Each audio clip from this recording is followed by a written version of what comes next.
ನೀವು ಮಾಡಕ್ಕೆ real estate ವ್ಯಾಪಾರ ಮಾಡಕ್ಕೆ ಕೊಟ್ಟಿದ್ದೀರಿ. ನೀವು ರಿಯಲ್ ಎಸ್ಟೇಟ್ ಮಾಡೋದಕ್ಕೋಸ್ಕರ ರೈತರು ತಮ್ಮ ಜಮೀನುಗಳನ್ನ ಬಿಟ್ಕೊಡ್ಬೇಕಾ? ಹೇಳ್ರಿ ಮಾನ್ಯ ಮುಖ್ಯಮಂತ್ರಿಗಳೇ. ಸರ್ವೆ ಮಾಡೋಕ್ಕೆ ಬಂದಿರೋ ಅಧಿಕಾರಿಗಳ ಮೇಲೆ ಪೊರಕೆಗಳಲ್ಲಿ ಹಲ್ಲೆ ಮಾಡಿದ ಕಾರಣಕ್ಕೆ ಸರ್ಕಾರ ಇವತ್ತು ಅವ್ರ ಮೇಲೆ ಅಕ್ರಮ ಕೂಟ ಮಾಡ್ಕೊಂಡಿರೋದಕ್ಕೆ ಒಂದು ಕೇಸು, ಆಮೇಲೆ ಗುಪ್ತ ಸಭೆಗಳನ್ನ ಮಾಡಿದ್ದೀರಿ ಅಂತ ಕೇಸ್ಗಳು, ಕೊಲೆ ಪಿತೂರಿ, ಈ ರೀತಿಯಾಗಿ ಅವ್ರ ಮೇಲೆ ನಾನಾ ಥರದ ಕೇಸುಗಳನ್ನು ಹಾಕಿ ಒಂದು 24 ಜನರ ಮೇಲೆ FIR ಕೂಡ ದಾಖಲೆಗಳು ಮಾಡಿದ್ದಾರೆ. ಇವತ್ತು ಸರ್ಕಾರ ಕರ್ನಾಟಕದಲ್ಲಿ ಯಾರೆಲ್ಲ ಏನು ಈ ಬೆಂಕಿ ಹಚ್ಚಿದ್ದು ಕೇಸ್ಗಳಿತ್ತು, ಗಲಭೆಗಳು ಮಾಡಿದ ಕೇಸ್ಗಳಿತ್ತು, ಇಂಥ ಕೇಸುಗಳನ್ನ ಇವತ್ತು ವಾಪಸ್ ತೊಗೊಳ್ತೀವಿ ಅಂತ ಹೇಳ್ತಿರೋ ಸರ್ಕಾರ, ಅಲ್ಲಿ ನ್ಯಾಯಯುತವಾಗಿ ತಮ್ಮ ಹಕ್ಕಿಗೋಸ್ಕರ ಹೋರಾಟ ಮಾಡ್ತಿರೋ ರೈತ ಮಹಿಳೆಯರ ಮೇಲೆ ಮತ್ತು ಒಂದಷ್ಟು ಜನ ಹೋರಾಟಗಾರರ ಮೇಲೆ ಇವತ್ತು FIRಗಳನ್ನ ಹಾಕೋದ್ರ ಮುಖಾಂತರ ಆ ಹೋರಾಟದಲ್ಲಿ ಯಾರು ತೊಡಗಿಸ್ಕೊಂಡಿದ್ದಾರೆ ಅವರುಗಳ ಹೋರಾಟನ ದಮನ ಮಾಡೋ ನಿಟ್ಟಿನಲ್ಲಿ ಸರ್ಕಾರ ಇವತ್ತು ತನ್ನ ನಡೆನ ತೋರಿಸ್ತಾ ಇದೆ. DK ಶಿವಕುಮಾರ್ ಅವರೇ, ಖಂಡಿತ ಶಾಶ್ವತ ಅಲ್ಲ ಅಧಿಕಾರ. ನಿಮ್ಗೆ ಸಿಕ್ಕಿರೋದಾದರೂ ಎಷ್ಟು ದಿವಸದ ಅಧಿಕಾರ? 2 ವರ್ಷ ಸಿಕ್ಕಿದೆ ನಿಮಗೆ. ಅದು ಬೇಲಾಡಿ ಗೋಗರ್ದು ತಗೊಂಡಿರೋ ಅಧಿಕಾರ ಅದು. ಆ ಅಧಿಕಾರ ಸಿಕ್ಕಿದ ಮೇಲೆ ನೀವು ಈ ಮಟ್ಟಿಗೆ ದಾಷ್ಟಾನ ತೋರಿಸೋದ? ಒಬ್ಬ ಮಾಜಿ ಪ್ರಧಾನಮಂತ್ರಿಗಳ್ರಿ ಅವರು, ಈ ದೇಶದ ಮುತ್ಸಂದಿ ರಾಜಕಾರಣಿ, ಅವ್ರು ನಿಮ್ಗೊಂದು ಪತ್ರ ಬರೀತಾರೆ ಅಂದರೆ ಅದಕ್ಕೆ ಉತ್ತರ ಕೊಡಬೇಕು ಅನ್ನೋ ಸೌಜನ್ಯನೂ ಇಲ್ಲ ಅಂದರೆ, ಪ್ರಿಯಾಂಕಾ ಖರ್ಗೆ ಅವರೇ, ನಿಮ್ಮ ಜಿಲ್ಲೆನಲ್ಲೇ ನಿನ್ನೆ ರಾತ್ರಿ ಆಗಿದೆ 3 ಜನ ಶಿಕ್ಷೆ ಆಗಿರೋ ಕೈದಿಗಳು ಜೈಲಿಂದ ತಪ್ಪಿಸ್ಕೊಂಡು ಹೋಗಿದ್ದಾರೆ. ಅದು ಎಂಥವ್ರವರು? ರೇಪ್ ಕೇಸಲ್ಲಿದ್ದಾರೆ, ಪೋಸ್ಕೋ ಕೇಸಲ್ಲಿದ್ದಾರೆ ಅವರು, ಆಮೇಲೆ ಮರ್ಡರ್ ಕೇಸಲ್ಲಿದ್ದಾರೆ, ಶಿಕ್ಷೆ ಆಗಿದೆ ಅವ್ರಿಗೆ ಜೀವಾವಧಿ, ಅಂಥವ್ರು ತಪ್ಪಿಸ್ಕೊಂಡು ಹೋಗಿದ್ದಾರೆ. ರಾಜ್ಯದಲ್ಲಿ ಈ ಮಟ್ಟಕ್ಕೆ ಅರಾಜಕತೆ ಇದೆ. ನೀವು ಬಿಡದಿ ಟೌನ್ಶಿಪ್ನ ಇಟ್ಕೊಂಡು ಆ ರೈತರಿಗೆ ಆಮಿಷಗಳನ್ನ ಒಡ್ಡಿ ಅವ್ರ ಮೇಲೆ ಬೆದರಿಕೆಗಳನ್ನ ಹಾಕಿ ಕೇಸ್ಗಳನ್ನ ಹಾಕೋದ್ರ ಮುಖಾಂತರ ನೀವು ಇವತ್ತು ನಿಮ್ಮ ರಾಜಕಾರಣ ಮಾಡೋಕೆ ಹೊರಟಿದ್ದೀರಿ. ಬಟ್ ದೇವೇಗೌಡರು ಹೇಳಿದ್ದಾರೆ ಏನೋ, DK ಶಿವಕುಮಾರ್ ಅವರು ಅವ್ರು ಮುಖ್ಯಮಂತ್ರಿ ಆಗೋದಕ್ಕೆ ಅಲ್ಲೇನೋ ಒಂದು ಪ್ರಾಮಿಸ್ ಮಾಡಿ ಬಂದಿದ್ದಾರೆ, ಅದನ್ನು ಈಡೇರಿಸ್ಕೊಳ್ಳೋದಕ್ಕೋಸ್ಕರ ಈ ಟೌನ್ಶಿಪ್ನ ಇಟ್ಕೊಂಡು ಕೂತಿದ್ದಾರೆ ಅಂತ. ಬೆಂಗಳೂರಲ್ಲಿ ರಸ್ತೆಗಳಿಲ್ಲ ರೀ, ಗುಂಡಿಗಳು ಬಿದ್ದು ಹಾಳಾಗಿ ಹೋಗಿದೆ. ನಮ್ಮ ಮೂಲಭೂತ ಹಕ್ಕ್ರಿ ಅದು. ನಮ್ಮ ಮೂಲಭೂತ ಸೌಕರ್ಯಗಳನ್ನ ಕೊಡೋದಕ್ಕೆ ನೀವು ನಿಮ್ಮ ಕೈನಲ್ಲಿ ಆಗ್ತಿಲ್ಲ ಅಂದರೆ ನೀವು ಸರ್ಕಾರಗಳು ಯಾಕ್ರಿ ಮಾಡ್ತಿದ್ದೀರಾ? ನಮ್ಮ ಹತ್ರ ತೆರಿಗೆ ಯಾಕೆ ತೊಗೊಳ್ತಿದ್ದೀರಿ ಹೇಳಿ? ನೀವ್ಯಾರು ನಮ್ಗೆ ಹಕ್ಕುಗಳು ಕೊಟ್ಟಿಲ್ಲ ಕಣ್ರಿ. ಡಾಕ್ಟರ್ ಬಾಬಾ ಸಾಹೇಬ್ ಅಂಬೇಡ್ಕರ್ ಅವರು ಸಂವಿಧಾನದಲ್ಲಿ ನಮಗೆ ಕೊಟ್ಟಿರೋ ಹಕ್ಕು, ಸಂವಿಧಾನ ದತ್ತವಾಗಿ ಬಂದಿರೋ ಹಕ್ಕು, ನಮ್ಮ ಆಸ್ತಿ ಪಾಸ್ತಿಗಳನ್ನ ಉಳಿಸ್ಕೊಳ್ಳೋದಕ್ಕೆ ನಮಗೆ ಸಂವಿಧಾನವಾಗಿ ಕೊಟ್ಟಿರೋ ಹಕ್ಕು. ಅದನ್ನು ಪ್ರಶ್ನೆ ಮಾಡೋಕ್ಕೆ ನೀವ್ಯಾರು ರೀ? ನಾನು ಆಗಲೇ ಹೇಳಿದ್ದೀನಿ, ನೀವು ಕೇವಲ ನಮ್ಮ ಪ್ರತಿನಿಧಿಗಳು. ನಮಗೆ ಏನು ಬೇಕೋ ಅದನ್ನು ಕೊಡೋದಕ್ಕೆ ನಿಮ್ಮನ್ನಲ್ಲಿ ಕಳಿಸಿರೋದು. ನಿಮಗೆ ಬೇಕಾದಂಗೆ ಆಟ ಆಡೋದಕ್ಕಲ್ಲ ಇಲ್ಲಿ ಕೊಟ್ಟಿರೋದು.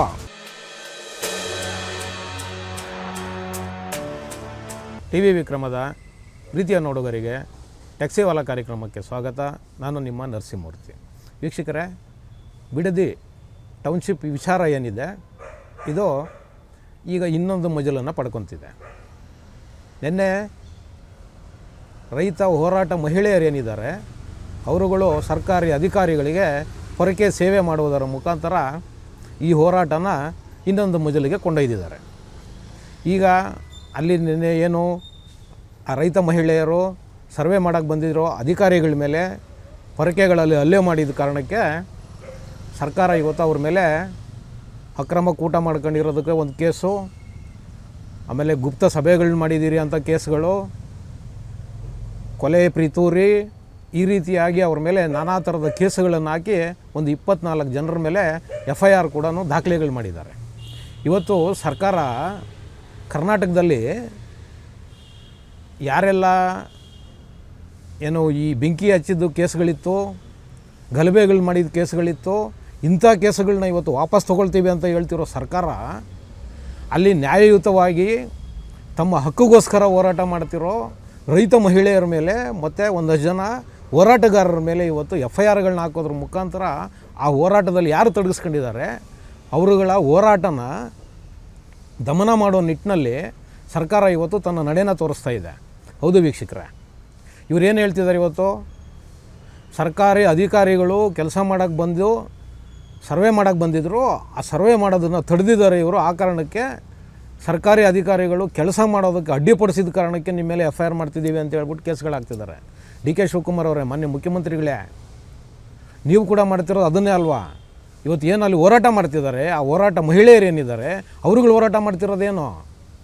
ತಮ್ಮ ಜಮೀನನ್ನು ಉಳಿಸ್ಕೊಳ್ಳೋದಕ್ಕೋಸ್ಕರ, ತಮ್ಮ ಆಸ್ತಿ ಪಾಸ್ತಿನ ಉಳಿಸ್ಕೊಳ್ಳೋದಕ್ಕೋಸ್ಕರ ಅವರು ಸರ್ಕಾರದ ವಿರುದ್ಧ ಹೋರಾಟ ಮಾಡ್ತಿರೋದು. ಇದು ಮೂಲಭೂತ ಹಕ್ಕಲ್ವ ಅವ್ರದ್ದು? ಆ ರೈತರ ಮೂಲಭೂತ ಹಕ್ಕಲ್ವ, ತಮ್ಮ ಆಸ್ತಿಗಳನ್ನ ಉಳಿಸ್ಕೊಳ್ಳೋದು ಮೂಲಭೂತ ಹಕ್ಕಾಗೋದಿಲ್ವ ಅವ್ರದ್ದು? ಅವ್ರ ಮೂಲಭೂತ ಹಕ್ಕುಗಳನ್ನ ನೀವು ಇವತ್ತು ಫೋರ್ಸ್ ಮಾಡಿ ಅವ್ರ ಮೇಲೆ ಒತ್ತಡಗಳನ್ನ ಹಾಕಿ, ಅವ್ರ ಮೇಲೆ ಬೆದರಿಕೆಗಳನ್ನ ಹಾಕಿ, ಅವ್ರ ಮೇಲೆ FIR ಮಾಡೋದ್ರ ಮುಖಾಂತರ ನೀವು ಅವರ ಮೂಲಭೂತ ಹಕ್ಕನ್ನು ಕಿತ್ಕೊತಾ ಇಲ್ವ ನೀವು? ದಯವಿಟ್ಟು ನಮಗೆ ಉತ್ತರ ಕೊಡಬೇಕು. ಮೊನ್ನೆ ಮುಖ್ಯಮಂತ್ರಿಗಳೇ, ದಯವಿಟ್ಟು ಇದಕ್ಕೆ ಪ್ರಶ್ನೆ ಕೊಡಿ.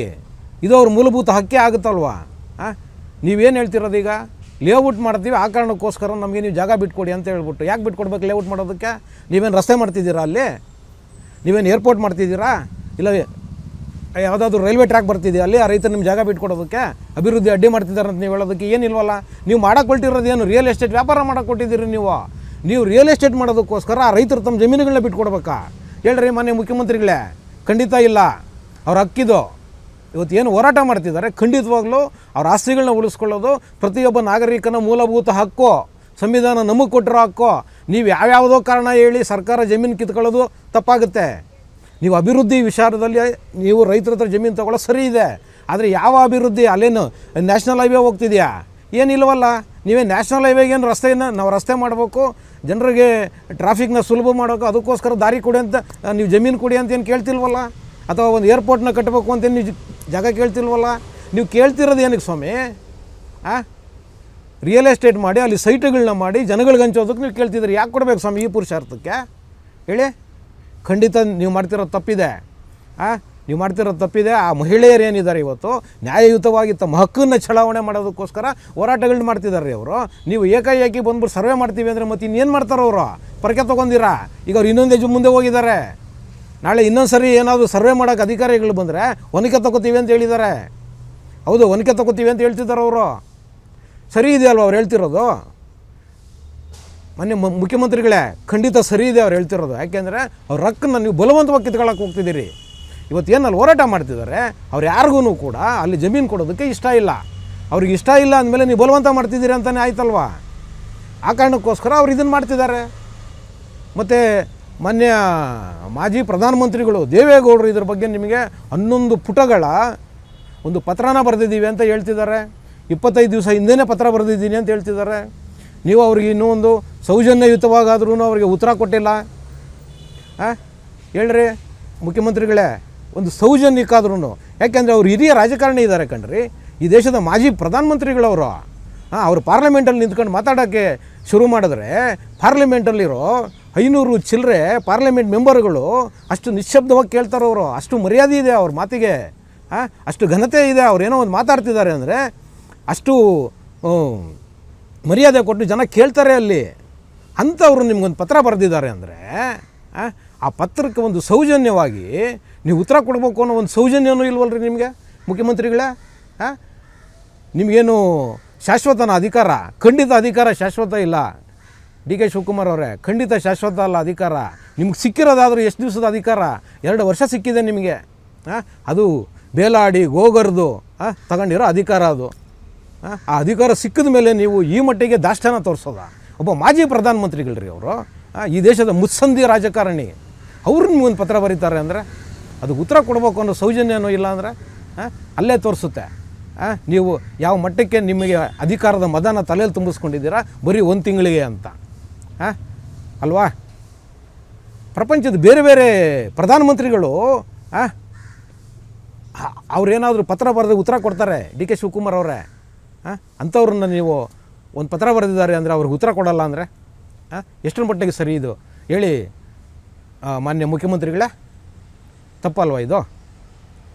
ದಯವಿಟ್ಟು ಅವ್ರಿಗೆ ಉತ್ತರ ಕೊಡಿ. ಅವ್ರು ಏನು ಪತ್ರನ ಬರೆದಿದ್ದಾರೆ ಅದಕ್ಕೆ ಉತ್ತರ ಕೊಡಿ. ಆ ಸೌಜನ್ಯನ ತೋರಿಸಿ. ನೀವು ದೊಡ್ಡವರಾಗ್ತೀರಿ. ಅಧಿಕಾರ ಯಾರಿಗೂ ಶಾಶ್ವತವಾಗಿ ಇರೋದಿಲ್ಲ. ಇವತ್ತು ಸಿಕ್ಕಿದೆ, ನಾಳೆ ಇರುತ್ತೋ ಇಲ್ಲೋ ಗೊತ್ತಿಲ್ಲ ಅಧಿಕಾರ. ಆ ಕಾರಣಕ್ಕೋಸ್ಕರ ಹೇಳ್ತಾ ಇದ್ದೀನಿ, ದಯವಿಟ್ಟು ಮಾನ್ಯ ಮಾಜಿ ಪ್ರಧಾನಮಂತ್ರಿಗಳು ದೇವೇಗೌಡರು ಅವ್ರು ಏನು ನಿಮಗೆ ಏನು ಉತ್ತರದ ನಿರೀಕ್ಷೆಯಲ್ಲಿದ್ದಾರೆ, ದಯವಿಟ್ಟು ಅವರಿಗೆ ಉತ್ತರ ಕೊಡಿ.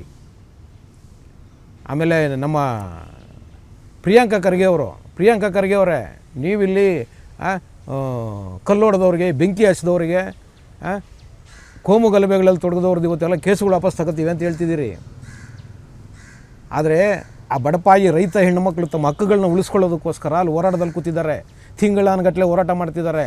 ಇವತ್ತು ನೀವು ಆ ಹೆಣ್ಣುಮಕ್ಳ ಮೇಲೆ ಇಲ್ದಿರೋ ಎಲ್ಲ ಸೆಕ್ಷನ್ಗಳೆಲ್ಲ ಹಾಕಿ, ನಾನ್ ಬೇಲಬಲ್ಲು ಸೆಕ್ಷನ್ಗಳನ್ನ ಹಾಕಿ ಅವ್ರನ್ನ ಇವತ್ತು FIRಗಳನ್ನ ಹಾಕಿ ಅವ್ರನ್ನ ಕೋರ್ಟಿಗೆ ಕರ್ಕೊಂಡು ಹೋಗುವಂಥ ಕೆಲಸಗಳನ್ನ ಮಾಡ್ತಿದ್ದೀರಾ. ಎಷ್ಟರ ಮಟ್ಟಿಗೆ ಸರಿ ಇದು? ಪ್ರಿಯಾಂಕಾ ಖರ್ಗೆ ಅವರೇ, ನಿಮ್ಮ ಜಿಲ್ಲೆನಲ್ಲೇ ನಿನ್ನೆ ರಾತ್ರಿ ಆಗಿದೆ 3 ಜನ ಶಿಕ್ಷೆ ಆಗಿರೋ ಕೈದಿಗಳು ಜೈಲಿಂದ ತಪ್ಪಿಸ್ಕೊಂಡು ಹೋಗಿದ್ದಾರೆ. ಅದು ಎಂಥವ್ರವರು? ರೇಪ್ ಕೇಸಲ್ಲಿದ್ದಾರೆ, ಪೋಸ್ಕೋ ಕೇಸಲ್ಲಿದ್ದಾರೆ, ಅವರು ಆಮೇಲೆ ಮರ್ಡರ್ ಕೇಸಲ್ಲಿದ್ದಾರೆ, ಶಿಕ್ಷೆ ಆಗಿದೆ ಅವ್ರಿಗೆ ಜೀವಾವಧಿ. ಅಂಥವ್ರು ತಪ್ಪಿಸ್ಕೊಂಡು ಹೋಗಿದ್ದಾರೆ. ರಾಜ್ಯದಲ್ಲಿ ಈ ಮಟ್ಟಕ್ಕೆ ಅರಾಜಕತೆ ಇದೆ. ನೀವು ಬಿಡದಿ ಟೌನ್ಶಿಪ್ನ ಇಟ್ಕೊಂಡು ಆ ರೈತರಿಗೆ ಆಮಿಷಗಳನ್ನ ಒಡ್ಡಿ ಅವ್ರ ಮೇಲೆ ಬೆದರಿಕೆಗಳನ್ನ ಹಾಕಿ ಕೇಸ್ಗಳನ್ನ ಹಾಕೋದ್ರ ಮುಖಾಂತರ ನೀವು ಇವತ್ತು ನಿಮ್ಮ ರಾಜಕಾರಣ ಮಾಡೋಕೆ ಹೊರಟಿದ್ದೀರಿ. ಪ್ರಿಯಾಂಕಾ ಖರ್ಗೆ ಅವರೇ, ದಯವಿಟ್ಟು ಇಂಥದ್ರ ಬಗ್ಗೆ ಗಮನ ಹರಿಸಿ. ಬರಗಾಲ ಬಂದಿದೆ, ರಾಜ್ಯದಲ್ಲಿ ಮಳೆ ಆಗಿಲ್ಲ, ರೈತರ ಪಾಡು ಹೇಳೋರಿಲ್ಲ, ಆ ಮಟ್ಟದಲ್ಲಿದೆ ಅವ್ರ ಪಾಡು. ನೀವು ಕೇಂದ್ರಕ್ಕೆ ಪತ್ರ ಬರೆದ್ಬಿಟ್ಟು ಬರ ವೀಕ್ಷಣೆಗೆ ಬನ್ನಿ ಅಂತ ಹೇಳ್ಬಿಟ್ಟು ಕೇಂದ್ರದ ಮೇಲೆ ಹಾಕ್ಬಿಟ್ಟು ಕೂತಿದ್ದೀರಿ. ಮುಖ್ಯಮಂತ್ರಿಗಳೇ, ನೀವೇನು ಮಾಡ್ತಿದ್ದೀರಾ ಹೇಳಿ? ನಿಮ್ಮ ಪಾತ್ರ ಏನಿದೆ ಇದರಲ್ಲಿ? ಕೇಂದ್ರದವ್ರು ಕೊಡ್ತಾರೆ, ಅವ್ರು ಏನು ಕೊಡಬೇಕು ಅದನ್ನ ಕೊಡ್ತಾರೆ, ಅವ್ರು ಏನು ಬರ ವೀಕ್ಷಣೆ ಮಾಡಬೇಕು ಅದನ್ನ ಮಾಡ್ತಾರೆ. ಆದರೆ ನೀವೇನು ಮಾಡ್ತಿದ್ದೀರಾ ಹೇಳಿ? ಕರ್ನಾಟಕ ಸರ್ಕಾರದಿಂದ ನೀವೇನು ಮಾಡ್ತಿದ್ದೀರಿ? ನೀವು ಎಷ್ಟು ಇಲ್ಲಿವರೆಗೂ ಬರ ಪರಿಹಾರನ ರೈತರಿಗೆ ಕೊಡೋದ್ರ ಮಟ್ಟದಲ್ಲಿ ಯೋಚನೆ ಮಾಡ್ತಿದ್ದೀರಿ ಅದನ್ನ ಹೇಳಿ. ಸುಮ್ಮನೆ ಕೇಂದ್ರನ ತೋರಿಸ್ಕೊಂಡು ಕೂರ್ತಿದ್ದೀರ ನೀವು. ನಿಮ್ಮ ಆಸಕ್ತಿಗಳೆಲ್ಲ ಏನಿದೆ ಇವತ್ತು ಅಂದರೆ ಬರೀ ಟೌನ್ಶಿಪ್ ಮೇಲಿದೆ. ಬಿಡದಿ ಟೌನ್ಶಿಪ್ ಆಗಬೇಕು ನಿಮಗೀಗ. ದೊಡ್ಡ ಆರೋಪನ ಮಾಡಿದ್ದಾರೆ ಮಾನ್ಯ ಮಾಜಿ ಪ್ರಧಾನಮಂತ್ರಿಗಳು ದೇವೇಗೌಡರು. ಮುಖ್ಯಮಂತ್ರಿಗಳೇ, ನಿಮ್ಮ ಮೇಲೇ ಆರೋಪ ಮಾಡಿದ್ದಾರೆ ಅವರು. ಕೇಂದ್ರದ ನಿಮ್ಮ ಹೈಕಮಾಂಡ್ನ ಮೆಚ್ಚೋದಕ್ಕೋಸ್ಕರ ಅವ್ರಿಗೇನೋ ಒಂದು ಪ್ರಾಮಿಸ್ ಮಾಡಿದಾರಂತೆ. ನೀವು ನನಗೆ ಗೊತ್ತಿಲ್ಲ ಏನು ಮಾಡಿದ್ದೀರಿ ಅಂತ. ಬಟ್ ದೇವೇಗೌಡರು ಹೇಳಿದ್ದಾರೆ ಏನೋ DK ಶಿವಕುಮಾರ್ ಅವರು ತಾವು ಮುಖ್ಯಮಂತ್ರಿ ಆಗೋದಕ್ಕೆ ಅಲ್ಲೇನೋ ಒಂದು ಪ್ರಾಮಿಸ್ ಮಾಡಿ ಬಂದಿದ್ದಾರೆ, ಅದನ್ನು ಈಡೇರಿಸ್ಕೊಳ್ಳೋದಕ್ಕೋಸ್ಕರ ಈ ಟೌನ್ಶಿಪ್ನ ಇಟ್ಕೊಂಡು ಕೂತಿದ್ದಾರೆ ಅಂತ. ಇಂಥ ಆರೋಪಗಳೆಲ್ಲ ನಿಮ್ಮ ಮೇಲೆ ಬರ್ತಿದೆ. ದಯವಿಟ್ಟು ಒಳ್ಳೆಯದಲ್ಲ ಇದು. ನೀವೇನಿವತ್ತು ಆ ಬಿಡದಿ ಟೌನ್ಶಿಪ್ಪಲ್ಲಿ ಆ ರೈತರ ಜಮೀನನ್ನ ಕಿತ್ಕೊಳ್ಳೋಕೆ ಕೊಟ್ಟಿದ್ದೀರಿ. ದಯವಿಟ್ಟು ಇದನ್ನು ಕೈ ಬಿಡಿ. ಮತ್ತು ಈ ನಿನ್ನೆ ಏನು ಆ ರೈತ ಮಹಿಳೆಯರ ಮೇಲೆ ಮತ್ತು ಒಂದಷ್ಟು ಜನ ಹೋರಾಟ ಮಾಡೋರ ಮೇಲೆ ನೀವೇನು ಕೇಸ್ಗಳು ಹಾಕಿದ್ದೀರಲ್ಲ, ದಯವಿಟ್ಟು ಆ ಕೇಸ್ಗಳನ್ನೆಲ್ಲ ವಾಪಸ್ ತೊಗೊಳ್ಳಿ. ಯಾಕೆಂದರೆ ಇವತ್ತು ಜನ ತುಂಬ ಸೂಕ್ಷ್ಮವಾಗಿ ಇದನ್ನು ಗಮನಿಸ್ತಿದ್ದಾರೆ. ನೀವು ಅಲ್ಲಿ ರೈತ ಮಹಿಳೆಯರ ಮೇಲೆ, ಹೋರಾಟಗಾರರ ಮೇಲೆ ನೀವು ಕೇಸ್ಗಳನ್ನ ಹಾಕ್ತೀರಿ. ಇಲ್ಲಿ ಯಾರ್ದೋ ಮನೆಗೆ ಬೆಂಕಿ ಹಚ್ಚಿದವ್ರಿಗೆ, ಕೋಮು ಗಲಭೆಗಳು ಮಾಡಿದವ್ರಿಗೆ, ಗಣೇಶ ಪೆಂಡಾಲ್ ಮೇಲೆ ಕಲ್ಲು ಹೊಡೆದವ್ರಿಗೆ, ಇಂಥವ್ರಿಗೆಲ್ಲ ನೀವು ಕೇಸ್ಗಳನ್ನ ವಾಪಸ್ ತೊಗೋತೀವಿ ಅಂತ ಹೇಳ್ಬಿಟ್ಟು ನೀವು ಕ್ಯಾಬಿನೆಟಲ್ಲಿ ಅನುಮೋದನೆನ ಪಡ್ಕೊತೀರಿ. ಆದರೆ ಇಲ್ಲಿ ನಮ್ಮದೇ ರೈತರ ಹೆಣ್ಣುಮಕ್ಳ ಮೇಲೆ ನೀವು FIRಗಳನ್ನ ಮಾಡ್ತೀರಿ. ಅದು ನಾನ್ ವೇಲೇಬಲ್ ಇರ್ತಕ್ಕಂಥ ಸೆಕ್ಷನ್ಗಳನ್ನ ಹಾಕಿ ಆ ಹೆಣ್ಮಕ್ಳನ್ನ ಇವತ್ತು ಕೋರ್ಟಿಗೆ ಕರ್ಕೊಂಡು ಪ್ರೊಡ್ಯೂಸ್ ಮಾಡುವಂಥ ಒಂದು ಹುನ್ನಾರನ ನೀವು ಮಾಡ್ತಾ ಇದ್ದೀರ ಅಂದರೆ ಯೋಚನೆ ಮಾಡಬೇಕು ನೀವು ಸರ್ಕಾರ ಯಾವ ಮಟ್ಟದಲ್ಲಿ ನಡೆಸಿದ್ದೀರಿ ಅಂತ. ಇಷ್ಟಕ್ಕೂ ನೀವು ಯಾರ್ರಿ? ಜನಪ್ರತಿನಿಧಿಗಳಲ್ವ ನೀವು? ಜನರ ಆಸೆ ಮತ್ತು ಆಶೋತ್ತರಗಳನ್ನ ತೀರಿಸೋದಕ್ಕೆ ನಮ್ಮ ಪರವಾಗಿ ನಿಮ್ಮನ್ನು ನಾವು ಕಳಿಸಿರೋದಲ್ವ? ಅಲ್ವೇನ್ರಿ DK ಶಿವಕುಮಾರ್ ಅವರೇ? ನಮ್ಮ ಪರವಾಗಿ ನೀವಲ್ಲೋ ಕೆಲಸ ಮಾಡ್ತಿದ್ದೀರಿ ಸಂವಿಧಾನದ ಅಡಿನಲ್ಲಿ ಅಂತ ಹೇಳಿದ್ರೆ ನಮಗೆ ಏನು ಬೇಕು ಬೇಡ ಅದನ್ನು ತಾನೇ ನೀವು ಕೊಡಬೇಕು. ಆದರೆ ನೀವೇನ್ರಿ ಮಾಡ್ತಿದ್ದೀರಾ ಇವತ್ತು? ಯಾವ ಜನ ಟೌನ್ಶಿಪ್ ಬೇಡ ಅಂತ ಹೇಳ್ತಿದ್ದೀರಾ, ಆದರೆ ನೀವು ಅವತ್ತು ಆ ಜನರ ವಿರುದ್ಧವಾಗಿ, ಆ ರೈತರ ವಿರುದ್ಧವಾಗಿ ಅವ್ರ ಜಮೀನುಗಳನ್ನ ಕಿತ್ಕೊಂಡು ನಾವು ಟೌನ್ಶಿಪ್ಪು ಮಾಡ್ತೀವಿ ಅಂತ ಹೊಟ್ಟಿದ್ದೀರಲ್ವಾ? ನೀವು ಜನಪ್ರತಿನಿಧಿಗಳ? ನೀವು ನಮ್ಮ ಪ್ರತಿನಿಧಿಗಳೇನ್ರಿ? ನಮ್ಮ ಪ್ರತಿನಿಧಿಗಳಾಗಿದ್ದರೆ ನಾವು ಬೇಡ ಅಂದರೆ ನೀವು ಕೈ ಬಿಡಬೇಕು. ನಮ್ಮ ಆಶೋತ್ತರಗಳು ತೀರಿಸೋದಕ್ಕೆ ನಿಮ್ಮನ್ನು ಕಳಿಸಿರೋದು ನಾವಲ್ಲಿ. ನೀವು ಯಾರೋ ರಾಜರುಗಳಲ್ಲ, ಇಲ್ಲಿ ನೀವು ಯಾರು ಮಹಾರಾಜರುಗಳಲ್ಲ, ನಿಮಗೇನು ಸಿಂಹಾಸನಗಳಿಲ್ಲ ಇಲ್ಲಿ. ಹೌದು DK ಶಿವಕುಮಾರ್ ಅವರೇ, ನಿಮ್ಗೆ ಯಾಕೆ ಅರ್ಥ ಆಗ್ತಿಲ್ಲ ಇದು? ಕೇವಲ ಸಂವಿಧಾನದ ಆಶಯಗಳನ್ನ, ಆಶೋತ್ತರಗಳನ್ನ ಜನ ಪ್ರತಿನಿಧಿಗಳಾಗಿ ನೀವು ಜನರಿಗೋಸ್ಕರ ಮಾಡೋದಕ್ಕೆ ನೀವು ಹೊರಟಿರೋದು. ಜನರನ್ನ ಒತ್ತಾಯ ಮಾಡಿ, ಅವ್ರಿಗೆ ಬೆದರಿಕೆಗಳನ್ನ ಹಾಕಿ, ಅವ್ರ ಮೇಲೆ ಗೂಂಡಾಗಿರಿ ಮಾಡಿ, ಅವ್ರ ಮೇಲೆ ಪೊಲೀಸ್ ಕೇಸ್ಗಳನ್ನ ಹಾಕಿ ನೀವು ಜಮೀನುಗಳನ್ನ ಕಿತ್ಕೊಂಡು ಲೇಔಟ್ಗಳು ಮಾಡೋದಲ್ಲ. ಜನರ ಆಶೋತ್ತರಗಳು ತೀರ್ಸೋಕ್ಕಿರೋದು ನೀವು. ಜನರಿಗೆ ಏನು ಬೇಕೋ ಅದನ್ನು ಕೊಡಬೇಕು ನೀವು. ಜನ ಬೇಡ ಅಂತ ಅಂದಮೇಲೂ ಕೂಡ ನಿಮಗೇನ್ರಿ ಅಂತ ಆಸಕ್ತಿಯಲ್ಲಿ ಆ ಲೇಔಟ್ನ ಮಾಡೋದ್ರಲ್ಲಿ? ಸಾವಿರಾರು ಜನ ಇವತ್ತು ನಮಗೆ ಬೇಡ, ಇಲ್ಲಿ ಲೇಔಟ್ ಬರೋದು ಬೇಡ, ನಮ್ಮ ಜಮೀನುಗಳು ನಮಗೆ ಬೇಕು ಅಂತ ಆ ಜನ ಕೇಳ್ತಿದ್ದಾರಲ್ರಿ. ಮತ್ತು ನೀವು ಜನಪ್ರತಿನಿಧಿಯಾಗಿ ಜನರ ಆಶೋತ್ತರಗಳು ತೀರಿಸೋದಲ್ವ ನಿಮ್ಮ ಜವಾಬ್ದಾರಿ? ಆ ಜನರಿಗೆ ಏನು ಬೇಕು ಅದನ್ನು ತಾನೇ ಕೊಡಬೇಕು ನೀವು. ಅದನ್ನು ಬಿಟ್ಬಿಟ್ಟು ನಾವು ರಿಯಲ್ ಎಸ್ಟೇಟ್ ಮಾಡೋರಿಗೆ ಸಪೋರ್ಟ್ ಮಾಡಿಬಿಟ್ಟು ಅಲ್ಲಿ ರೈತರ ಜಮೀನು ಕಿತ್ಕೊಂಡು ಲೇಔಟ್ಗಳನ್ನ ಮಾಡಿ ಸೈಟ್ಗಳನ್ನ ಅನಿಸ್ತೀವಿ ಅಂತ ಹೇಳಿದ್ರೆ ಇದು ಹೆಂಗಾಗುತ್ತೆ? DK ಶಿವಕುಮಾರ್ ಅವರೇ, ಖಂಡಿತ ನೀವು ಜನಪ್ರತಿನಿಧಿಗಳು ಅನ್ನಿಸ್ಕೊಳ್ಳಲ್ಲ.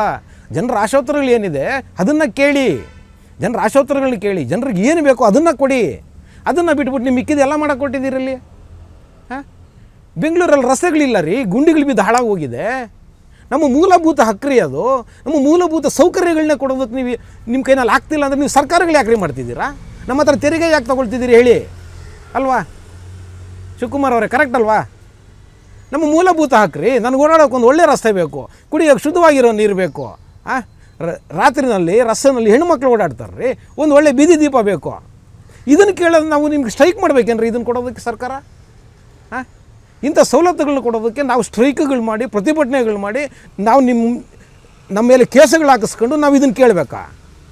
ಇಷ್ಟನ್ನು ಕೊಡೋಕೆ ನಿಮ್ಮ ಕೈಲಿ ಆಗಿಲ್ಲ ಅಂದಮೇಲೆ ಇನ್ನು ಏನಕ್ಕೆ ನೀವು ಸರ್ಕಾರಗಳು ಮಾಡಬೇಕು? ಯಾವ ಪುರುಷಾರ್ಥಕ್ಕೆ ನೀವು ಮಂತ್ರಿಗಳಾಗಬೇಕು? ನಿಮ್ಮನ್ನು ಯಾಕ್ರಿ ನಾವು ಗೆಲ್ಲಿಸ್ಬೇಕು?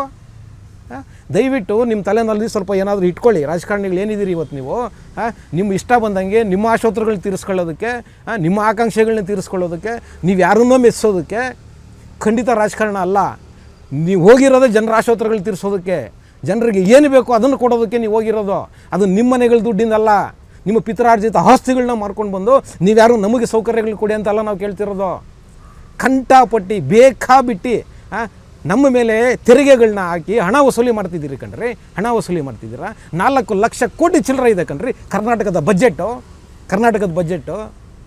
ನಾವು ಕಟ್ತಿರೋ ದುಡ್ಡು ರೀ ಅದು. ನಾವು ಕಟ್ತಿರೋ ದುಡ್ಡು. ಒಂದು ಪ್ಯಾಕೆಟ್ ಉಪ್ಪು ತೊಗೊಂಡು ಅದಕ್ಕೆ ಟ್ಯಾಕ್ಸ್ ಕಟ್ತಿದ್ದೀವಿ ನಾವು. ಆ ದುಡ್ಡಲ್ಲಿ ನೀವು ಅದನ್ನು ಸರಿಯಾಗಿ ವಿನಿಯೋಗ ಮಾಡಲಿ ಅಂತ ಹೇಳಿ ನಿಮ್ಮನ್ನು ನಾವು ಆರಿಸಲ್ಲಿ ಕಳಿಸಿರೋದು. ಆದರೆ ನೀವು ಮಾಡ್ತಿರೋದೇನು ರೀ? ಎಲ್ಲ ನಮ್ಮ ವಿರುದ್ಧವಾಗೇ ಮಾಡ್ತಿದ್ದೀರಿ ನೀವು. ಎಲ್ಲ ಜನರ ವಿರುದ್ಧವಾಗಿ ಮಾಡ್ತಿದ್ದೀರಿ. ಪ್ರತಿಯೊಂದಕ್ಕೂ ಜನ ಇವತ್ತು ಸ್ಟ್ರೈಕ್ ಮಾಡಬೇಕು, ಧರಣಿ ಕೂತ್ಕೋಬೇಕು. ಏನು ಇವತ್ತು ಜನ ಕೇಳದಿರೋ ಏನನ್ನೂ ಕೊಡ್ತಿಲ್ಲ ನೀವು. ಹೇಳಿ ಡಿ ಕೆ ಶಿವಕುಮಾರ್ ಅವರೇ, ಇದು ಎಷ್ಟರ ಮಟ್ಟಿಗೆ ಸರಿ? ಖಂಡಿತವಾಗ್ಲೂ ತಪ್ಪು ಮಾಡ್ತಾಯಿದ್ದೀರಿ. ನಮ್ಮ ಆಶೋತ್ತರಗಳನ್ನ ನೀವು ಈಡೇರಿಸಬೇಕು. ನಮಗೆ ಏನು ಬೇಕೋ ಅದನ್ನು ಕೊಡಿ. ಸಂವಿಧಾನದ ಆಶಯಗಳ ಪ್ರಕಾರ ನೀವು ಸರ್ಕಾರಗಳನ್ನ ಮಾಡಬೇಕು. ನಿಮ್ಮ ಇಷ್ಟ ಬಂದಂಗೆ ಸರ್ಕಾರ ಮಾಡೋಕ್ಕೆ ಬರೋದಿಲ್ಲ ಕಣ್ರಿ. ನಿಮ್ಮ ಇಷ್ಟ ಬಂದಂಗೆ ನೀವು ಕಾನೂನುಗಳು ಮಾಡೋಕ್ಕೆ ಬರೋದಿಲ್ಲ. ಹೌದು, ಆದರೆ ನಿಮ್ಮ ಅಧಿಕಾರದ ದಾಹ ಏನಿದೆ, ಆ ಅಧಿಕಾರ ಸಿಕ್ಕಿದ ಮೇಲೆ ನೀವು ಮಾಡ್ತಿದ್ದೀರಲ್ಲ ಜನಸಾಮಾನ್ಯರ ಮೇಲೆ ದಬ್ಬಾಳಿಕೆ, ಈ ದಬ್ಬಾಳಿಕೆ ಇದೆಯಲ್ವಾ, ಖಂಡಿತ ಇದು ಜನಸಮೂಹ ಸಹಿಸೋದಿಲ್ಲ ಡಿ ಕೆ ಶಿವಕುಮಾರ್ ಅವರೇ, ಸಹಿಸೋದಿಲ್ಲ. ಮುಂದಿನ ದಿನಗಳಲ್ಲಿ ನಿಮಗೆ ಸರಿಯಾದ ಪಾಠನ ಈ ರಾಜ್ಯದ ಮತದಾರ ಇದ್ದಾರಲ್ವ, ಖಂಡಿತ ಅವ್ರು ಕಳಿಸ್ತಾರೆ. ನೀವೇನೋ ಅನ್ಕೊಂಡಿರ್ಬೋದು, ನಾವು 5 ಪುಕ್ಕಟೆ ಭಾಗ್ಯಗಳನ್ನ ಕೊಟ್ಟಿದ್ದೀವಿ, ನಮ್ಮನ್ನು ಮುಂದೆನೂ ಕೂಡ ಜನ ಆಯ್ಕೆ ಮಾಡ್ತಾರೆ. ಖಂಡಿತ ಆ ಭ್ರಮೆನಲ್ಲಿ ಬದುಕಬೇಡಿ. ನೀವು 5 ಭಾಗ್ಯಗಳನ್ನ ಯಾವ ಮಟ್ಟಕ್ಕೆ ಕೊಟ್ಟಿದ್ದೀರಿ ಅನ್ನೋದು ಗೊತ್ತಿದೆ ಜನರಿಗೆ, ನಮಗೆಲ್ಲ ಗೊತ್ತಿದೆ. ಅವು ಯಾವ ಮಟ್ಟಕ್ಕೆ ತಲುಪ್ತಿದ್ದಾವೆ, ಅದನ್ನು ನೀವು ಏನೆಲ್ಲ ಆಟಗಳನ್ನ ಆಡಿ ಎಲ್ಲೆಲ್ಲಿ ನೀವು ಅದನ್ನು ಉಳಿಸೋದಕ್ಕಾಗತ್ತೆ, ಅದನ್ನೆಲ್ಲ ನೀವು ಏನೇನು ಮಾಡ್ತಿದ್ದೀರ ಅನ್ನೋದು ಜನರಿಗೆ ಖಂಡಿತ ಗೊತ್ತಿದೆ. ಅದಕ್ಕೋಸ್ಕರ ಹೇಳ್ತಿದ್ದೀನಿ, ಆ ಬಿಡಿದಿನಲ್ಲಿ ಏನು ಇವತ್ತು ಆ ರೈತ ಹೋರಾಟ ಹೆಣ್ಣುಮಕ್ಕಳಿದಾರಲ್ಲ, ಆ ಹೆಣ್ಣು ಮಕ್ಕಳ ಮೇಲೆ ಮತ್ತು ಆ ರೈತ ಹೋರಾಟ ಮಾಡ್ತಿರ್ತಕ್ಕಂಥ ಜನರ ಮೇಲೆ ನೀವೇನು ಇವತ್ತು ಕೇಸುಗಳನ್ನ ಹಾಕಿದ್ದೀರಿ, FIRಗಳನ್ನ ಹಾಕಿದ್ದೀರಿ, ಖಂಡಿತ ಅದನ್ನೆಲ್ಲ ನೀವು ವಾಪಸ್ ತೊಗೋಬೇಕು. ಸುಮ್ಮನೆ ಮಾಡ್ತಿಲ್ಲ ಕಣ್ರಿ ಅವರು. ಅವ್ರ ಹಕ್ಕನ್ನು ಚಲಾಯಿಸಿದ್ದಾರೆ. ಅವ್ರ ಹಕ್ಕಿಗೋಸ್ಕರ ಹೋರಾಟ ಮಾಡ್ತಿದ್ದಾರೆ. ಅವ್ರು ಇಷ್ಟು ದಿವಸ ಶಾಂತಿಯುತವಾಗಿ ಹೋರಾಟ ಮಾಡ್ತಿದ್ರಿ. ಹೌದು, ಶಾಂತಿಯುತವಾಗಲೇ ಅವ್ರು ಹೋರಾಟ ಮಾಡ್ತಿದ್ದು. ಆದರೆ ನೀವು ಏಕಾಏಕಿ ಸರ್ವೆ ಮಾಡೋದಕ್ಕೆ ಜನ ಕಳಿಸಿದ್ರೆ ಮತ್ತು ಇನ್ನೇನ್ರಿ ಮಾಡ್ತಾರ ಪಾಪ ಹೆಣ್ಮಕ್ಳು? ಕೈಯಲ್ಲಿ ಏನೋ ಇತ್ತು, ಪೊರಕೆ ಇತ್ತು, ತಗೊಂಡು ಬಾರಿಸಿದ್ರು. ಈಗ ನಿಮಗೆ ಸರಿಯಾದ ಎಚ್ಚರಿಕೆಯನ್ನು ಕೊಟ್ಟಿದ್ದಾರೆ ಅವರು. ನಿಮ್ಮ ದಬ್ಬಾಳಿಕೆಗಳನ್ನ ನಿಲ್ಲಿಸಿ, ಪ್ರಿಯಾಂಕ ಖರ್ಗೆ ಅವರೇ, ಕಂಡು ಕೇಸ್ಗಳನ್ನೆಲ್ಲ ವಾಪಸ್ ತೊಗೊತೀರಲ್ಲ, ಅಲ್ಲಿ ಮಾನವೀಯತೆಯನ್ನು ತೋರಿಸ್ತಿದ್ದೀರಲ್ಲ, ಕಲ್ಲು ಹೊಡೆದವ್ರಿಗೆ, ಬೆಂಕಿ ಹಚ್ಚಿದವ್ರಿಗೆಲ್ಲ ವಾಪಸ್ ತೊಗೋತೀವಿ ಅಂತೀರಲ್ಲ, ಈ ಹೆಣ್ಮಕ್ಳೇನ್ರಿ ಮಾಡಿದ್ರು? ಹೆಣ್ಮಕ್ಳೇನ್ರಿ ಮಾಡಿದ್ರು? ತಮ್ಮ ಹಕ್ಕನ್ನು ಕೇಳೋದು ತಪ್ಪ ನಿಮ್ಮ ಸರ್ಕಾರದಲ್ಲಿ? ಹೇಳ್ರಿ ಪ್ರಿಯಾಂಕ ಖರ್ಗೆ ಅವರೇ, ತಮ್ಮ ಹಕ್ಕುಗಳನ್ನ ಕೇಳೋದೇ ತಪ್ಪೇನ್ರಿ? ಹೇಳ್ರಿ. ನೀವ್ಯಾರು ನಮ್ಗೆ ಹಕ್ಕುಗಳು ಕೊಟ್ಟಿಲ್ಲ ಕಣ್ರಿ. ಡಾಕ್ಟರ್ ಬಾಬಾ ಸಾಹೇಬ್ ಅಂಬೇಡ್ಕರ್ ಅವರು ಸಂವಿಧಾನದಲ್ಲಿ ನಮಗೆ ಕೊಟ್ಟಿರೋ ಹಕ್ಕು, ಸಂವಿಧಾನ ದತ್ತವಾಗಿ ಬಂದಿರೋ ಹಕ್ಕು, ನಮ್ಮ ಆಸ್ತಿ ಪಾಸ್ತಿಗಳನ್ನ ಉಳಿಸ್ಕೊಳ್ಳೋದಕ್ಕೆ ನಮಗೆ ಸಂವಿಧಾನವಾಗಿ ಕೊಟ್ಟಿರೋ ಹಕ್ಕು. ಅದನ್ನು ಪ್ರಶ್ನೆ ಮಾಡೋಕ್ಕೆ ನೀವ್ಯಾರ್ರಿ?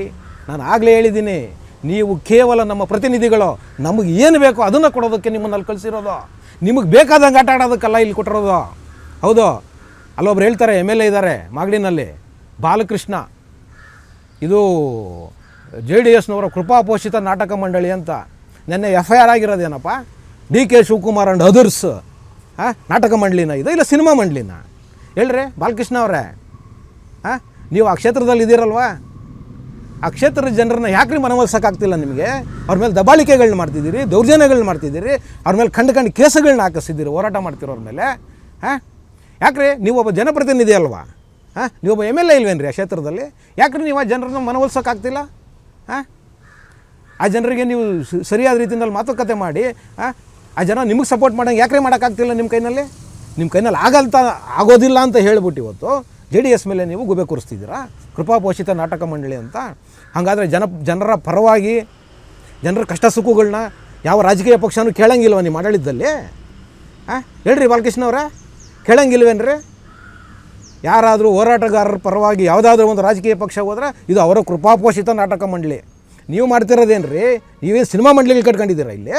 ಮತ್ತು ನೋಡಿ, ಈ ಕಾಂಗ್ರೆಸ್ನವ್ರು ಎಂಥ ಡಬಲ್ ಸ್ಟ್ಯಾಂಡರ್ಡ್ ಅಂದರೆ, ವೀಕ್ಷಕರೇ, ಪಶ್ಚಿಮ ಬಂಗಾಳದಲ್ಲಿ ಒಂದು ವಿಮಾನ ನಿಲ್ದಾಣದ ಪಕ್ಕದಲ್ಲಿ ಒಂದು ಮಸೀದಿ ಇದೆ. ಆ ಮಸೀದಿ ತುಂಬ ತೊಡಕಾಗಿದೆ. ಆ ವಿಮಾನ ನಿಲ್ದಾಣದ ರನ್ವೇ ಮಾಡಿದ್ದಾರೆ. ಆ ಮಸೀದಿ ಇರೋದ್ರಿಂದ ಅದನ್ನ ತುಂಡರಿಸ್ಬೇಕಾಗಿದೆ, ಆ ರನ್ವೇನ. ಇವತ್ತು ಅಲ್ಲಿನ ಸರ್ಕಾರ ಆ ಮಸೀದಿನ ತಿರುವುಗೊಳಿಸಬೇಕು ಅಂದರೆ ಇದೇ ಕಾಂಗ್ರೆಸ್ನವ್ರು ಇವತ್ತು ಆ ಮಸೀದಿ ಮುಸಲ್ಮಾನರಿಗೆ ಸೇರಿದ್ದು, ಅದು ಅವರ ಮೂಲಭೂತ ಹಕ್ಕು, ನೀವು ಅದನ್ನು ಮುಟ್ಟಂಗಿಲ್ಲ, ನೀವು ಅದನ್ನು ತೆರವು ಮಾಡೋಂಗಿಲ್ಲ ಅಂತ ಹೇಳಿ ಬಾಯಿ ಬಡ್ಕೊಂತಿದ್ದಾರೆ. ಇವತ್ತು ಸಾವಿರಾರು ಜನ ಬಿಡದಿನಲ್ಲಿ ಇವತ್ತು ಕೂತಿದ್ದಾರಲ್ಲ, ಹೆಣ್ಮಕ್ಳನ್ನ ಸೇರಿಸ್ಕೊಂಡು ಅವ್ರ ಜಮೀನುಗಳನ್ನ ಕೊಡಲ್ಲ ಅಂತ. ಅದು ಮೂಲಭೂತ ಹಕ್ಕಲ್ವೇನ್ರಿ ನಿಮಗೆ ಕಾಂಗ್ರೆಸ್ನವ್ರಿಗೆ? ಅದು ಮೂಲಭೂತ ಹಕ್ಕು ಅಂತ ನಿಮ್ಗೆ ಯಾವನಿಗೂ ಅನ್ನಿಸ್ತಿಲ್ವಾ? ಹೇಳ್ರಿ, ಅದೇನು 100 ವರ್ಷಗಳಿಂದ ಇದೆ ಅಂತ. ಇವತ್ತು ನೀವು ಭೂಮಿ ತೊಗೊತಿದ್ದೀರಲ್ಲ, ಈ ಭೂಮಿನಲ್ಲಿ ಇವತ್ತು ಏನು ಇದ್ದಾರಲ್ಲ ರೈತರು, ಆ ರೈತಾಪಿ ಜನ ತಲೆಮಾರುಗಳಿಂದ ಅವರ ಪಿತರಾರ್ಜಿತ ಆಸ್ತಿಗಳು ಕಣ್ರಿ, ಅದು ಪಿತರಾರ್ಜಿತ ಆಸ್ತಿಗಳದು. ನೀವು ಇದನ್ನು ಇಷ್ಟು ಸಲೀಸಾಗಿ ಇಟ್ಕೊಂಡ್ಬಿಡ್ತೀವಿ ಅಂತೀರಿ. ಆ ಮಸೀದಿನ ಹೊಡಿತೀವಿ. ಆ ಮಸೀದಿ ಏನಕ್ಕೆ ಹೊಡಿತೀವಿ ಅಂತ ಹೇಳ್ತಿರೋದು? ಲೇಔಟ್ ಮಾಡೋಕ್ಕಲ್ಲ, ಅಲ್ಲೊಂದು ವಿಮಾನ ನಿಲ್ದಾಣ ಇದೆ, ಆ ವಿಮಾನ ನಿಲ್ದಾಣಕ್ಕೆ ತೊಂದರೆ ಆಗ್ತಿದೆ. ಸೆಕ್ಯೂರಿಟಿದು ಉದ್ದೇಶದಿಂದನೂ ಕೂಡ ಅದು ಸರಿ ಇಲ್ಲ ಅನ್ನೋ ಕಾರಣಕ್ಕೆ ಅಲ್ಲಿನ ಸರ್ಕಾರ ಇವತ್ತು ಅದನ್ನ ತೆರವುಗೊಳಿಸಬೇಕು ಅಂತ ಹೇಳ್ತಿದೆ. ಇಲ್ಲಿ ನೀವು ಇಷ್ಟು ಈಸಿಯಾಗಿ ರೈತರ ಜಮೀನುಗಳಿಗೆ ಕೀಳಕ್ಕೆ ಹೊರಟಿರೋರು ಅದನ್ನು ವಿರೋಧ ಮಾಡ್ತಿದ್ದೀರಿ. ಯಾವ ಮಟ್ಟಿಗೆ ಸರಿ ರೀ ಇದು? ಮತ್ತು ಈ ಕಾಂಗ್ರೆಸ್ ಅವರು ವಾದ ಏನಂದರೆ, ಈಗ ಬಿಡದಿನಲ್ಲಿ ಏನಲ್ಲಿ ಪ್ರತಿಭಟನೆಗಳು ಮಾಡ್ತಿದ್ದಾರಲ್ಲ, ಬೇರೆ ಬೇರೆ ಕಡೆಯಿಂದ ಎಲ್ಲ ರೈತರುಗಳು ಬಂದು ಪ್ರತಿಭಟನೆ ಮಾಡ್ತಿದ್ದಾರೆ ಅಂತ ಹೇಳ್ತಿದ್ದಾರೆ. ಕೇವಲ ಇವ್ರ ಉದ್ದೇಶ ಏನಂದರೆ ಬರೀ ಬಿಡದಿನಲ್ಲಿರೋ ರೈತರು ಮಾತ್ರ ಪ್ರತಿಭಟನೆ ಮಾಡ್ಬೇಕಂತೆ, ಈ ಪ್ರತಿಭಟನೆಗೆ ಬೇರೆ ಯಾರು ಬರ್ಬೋದಂತೆ. ಹಂಗಾದ್ರೆ ಡೆಲ್ಲಿನಲ್ಲಿ ನೀವು ಮಾಡಿದ್ದೇನಪ್ಪ? ನೀವು ಆ ಬಿಲ್ ಬಂತಲ್ಲ, ಏನೋ ಅದು ಯಾವುದೋ ಒಂದು ಕೃಷಿ ಕಾಯ್ದೆ ಒಂದು ಬಿಲ್ ತೊಗೊಂಬಂತಲ್ಲ, ಸೆಂಟ್ರಲ್ ಗೌರ್ಮೆಂಟ್ ತರಬೇಕು ಅಂತ ಹೊರಟ್ರಲ್ಲ, ಆಗ ನೀವು ದೇಶದಲ್ಲಿರೋ ಎಲ್ಲ ರೈತರನ್ನು ಗುಡ್ಡ ಹಾಕ್ಕೊಂಡು ಅಲ್ಲಿ ಡೆಲ್ಲಿನಲ್ಲೂ ಪ್ರತಿಭಟನೆಗಳು ಮಾಡಿದರೆ ನೀವು ಮಾಡಿದ್ರೆ ಆಗ್ಬೋದಾ?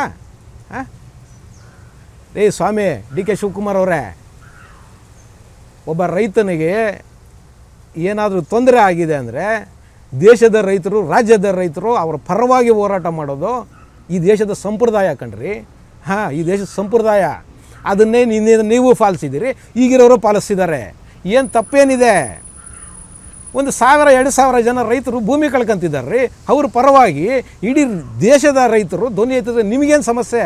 ಅಥವಾ ಇಡೀ ಕರ್ನಾಟಕದ ರೈತರು ಧ್ವನಿ ಎತ್ತಿದ್ರೆ ನಿಮಗೇನು ರೀ ಸಮಸ್ಯೆ? ನಿಮಗೇನು ಸಮಸ್ಯೆ? ನಿಮಗೇನೋ ಸಮಸ್ಯೆ ಆಗ್ತಿದ್ರೆ ಅದನ್ನ ಕೈ ಬಿಡಿ. ಏನು ಮಾಡೋಕ್ಕೆ ಹೊರಟಿದ್ದು ರಿಯಲ್ ಎಸ್ಟೇಟ್ನ, ಅದನ್ನು ಕೈ ಬಿಡಿ. ಸರ್ಕಾರದ ಉದ್ದೇಶ, ಸರ್ಕಾರದ ಕೆಲಸ ರಿಯಲ್ ಎಸ್ಟೇಟ್ ಮಾಡಿ ಭೂಮಿ ಕಿತ್ಕೊಂಡು ಯಾರಿಗೂ ದುಡ್ಡಿರೋರಿಗೆ ಹಂಚೋದಲ್ಲ. ಅಭಿವೃದ್ಧಿ ಕೆಲಸ ಮಾಡಿ. ಮೊನ್ನೆ ಮಾಜಿ ಪ್ರಧಾನಮಂತ್ರಿ ದೇವೇಗೌಡರು ಹೇಳಿದ್ದಾರೆ, 40,000 ಸೈಟುಗಳು ಶಿವರಾಮ್ ಕಾರಂತ್ ಲೇಔಟಲ್ಲಿ, ಕೆಂಪೇಗೌಡ ಲೇಔಟಲ್ಲಿ ಖಾಲಿ ಬಿದ್ದಿದೆ, ಅದನ್ನು ಇನ್ನೂ ಹಂಚೋಕ್ಕಾಗ್ತಿಲ್ಲ, ಇವರು ಹೊಸ ಲೇಔಟ್ ಮಾಡೋಕೆ ಹೊರಟಿದ್ದಾರೆ ಅಂತ. ಮೊದಲು ಅಲ್ಲಿ ಖಾಲಿ ಇರೋ 40,000 ಸೈಟುಗಳನ್ನ ಹಂಚಿ, ಈಗಾಗಲೇ ಹಂಚಿರೋ ಸೈಟಲ್ಲಿ ಎಷ್ಟು ಜನ ಮನೆ ಕಟ್ಟಿದ್ದಾರೆ ಅಂತ ನೋಡಿ, ಅಲ್ಲಿ ತೊಗೊತಿರೋರು ಯಾರು? ಎಲ್ಲ ಸೆಕೆಂಡ್ ಇನ್ವೆಸ್ಟ್ಮೆಂಟಿಗೆ ಮಾಡ್ತಿದ್ದಾರೆ. ಹೌದು, ಸೆಕೆಂಡ್ ಇನ್ವೆಸ್ಟ್ ಮಾಡ್ತಿರೋದೇ 90% ಜನ ಇದ್ದಾರೆ ಅದರಲ್ಲಿ.